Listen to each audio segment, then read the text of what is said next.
What is ndị Ogbanje? Yeah, ndị Ogbanje bụ another spiritual associates.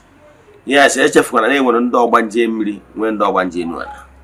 Ọtara ya onye agbata na ọ bụrụ na anyị gwa na-arụrụ mmadụ fu ọrụ mmiri, anyị na-esetụrụ ndị Ogbanje mmiri, setụrụ ndị Ogbanje enu ala. Kedu ndị Ogbanje? Ndị Ogbanje ewu ya spiritual associate gị ndị gị na ha nwere ka ekwuo. Ndị Ogbanje gwara na ndị Ogbanje ewu mystics ka ha bụ. Ndị Ogbanje bụ ndị ihe gbara ebe na ndụ ha na-agba ndị mmadụ gharị.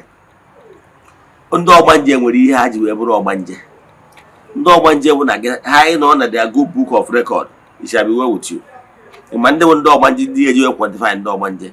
Ndị Ogbanje nọ ka the church ushers. They gbazuo agụ. Ọrụ ha bụ to attend to so many things. They are there for a purpose. So ndị ajọ Ogbanje bụ ndị na-eshia ihe fụ na Mary goes round. So ha nwere akụ na ụba. So ọ bụrụ na nọ ndị Ogbanje gị, ịnweta ha ndị Ogbanje ga-enyere gị aka. Ị bụrụ onye Ogbanje chukwa ndị Ogbanje gị, ndị Ogbanje abụrụ ndị ọjọọ. Mana ọ bụrụ na ị chụkwara ndị Ogbanje gị, a na-eme gị ihe aghụghọ. Ya gazie.